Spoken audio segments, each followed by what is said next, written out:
देखो कौन कौन सी योनि में नहीं गए, क्या क्या तुमने कष्ट नहीं सहे। हम नरक भी भोगे होंगे।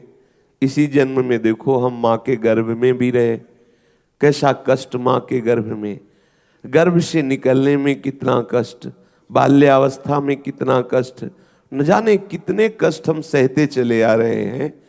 इन कष्टों की ये जो परंपरा चल रही है, ये कर्म से शांत होने वाली नहीं। जैसे मल से मल नहीं छुटाया जा सकता, ऐसे कर्म से कर्म बंधन नहीं काटा जा सकता। एकमात्र श्याम सुंदर के चरणों का आश्रय ही मुझे कर्म बंधन से मुक्त करेगा। प्रभु की शरणागति ले लो। अगर आप डर रहे हो कि प्रभु की शरणागति में बड़े कष्ट आते हैं, तो हरिराम व्यास जी कह रहे हैं वो तो वैसे ही भोग रहे हो। यहाँ तो कृपा का आश्रय लेकर के जब आपके ऊपर प्रहार होगा प्रतिकूलता का, तो कृपा सिंधु की ओट लेके आप बच जाओगे। कृपा सिंधु तुम्हें करुणावंत संतों की संगति देंगे, जिनकी वाणी से आपको धैर्य मिलेगा। ये दुखालय बैठा लो हृदय में, यहां सुख है ही नहीं। अगर आपने मान रखा है किसी व्यक्ति में सुख, किसी वस्तु में सुख, तो आप अज्ञानी हैं। अज्ञान के कारण, मोह के कारण, अविद्या के कारण आपको ऐसा लग रहा है। इस दुख से तभी निवृत्त होगे जब शरीर संसार का पूर्ण विस्मरण हो जाए, एकमात्र प्रभु के स्मरण में हम डूब जाएं, शरीर की शुद्ध ही न रहे। जब तक ऐसी स्थिति नहीं आएगी, तब तक दुख से निपटना बहुत कठिन है।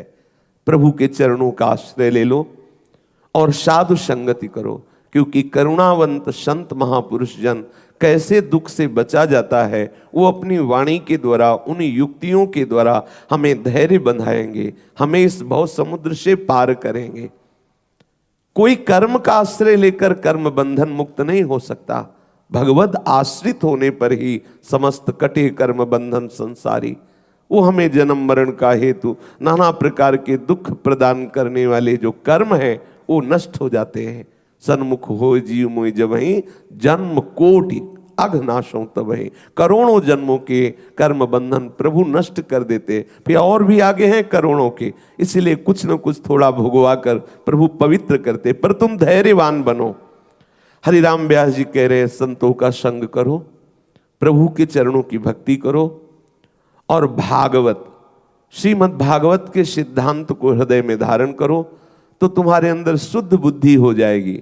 तुम सहने योग्य बन जाओगे। सहना पड़ेगा। अगर प्रभु के मार्ग में आओगे तो जलन सहते सहते परम शीतलता में पहुंच जाओगे। अगर इस मार्ग में नहीं आओगे तो जलन सहते सहते महान जलन में पहुंच जाओगे। कहीं विश्राम ही नहीं है। फंस गए हो, भोगना पड़ेगा। दुखालयम अशाश्वतम, ये एक तरह से भौम नरक है। ये जो मृत्यु लोक है, ये भौम नरक है। बस एक महानता यहाँ ये है कि आप भजन करके भगवत प्राप्त कर सकते हो, लेकिन नरक में आपको ये सुविधा नहीं है ये भी नरक ही। यदि भजन नहीं किया तो जीते जी तुम नरक वास कर रहे हो। देखो कितनी जलन है, काम की, क्रोध की, लोभ की, कैसी कैसी प्रतिकूल परिस्थितियों की।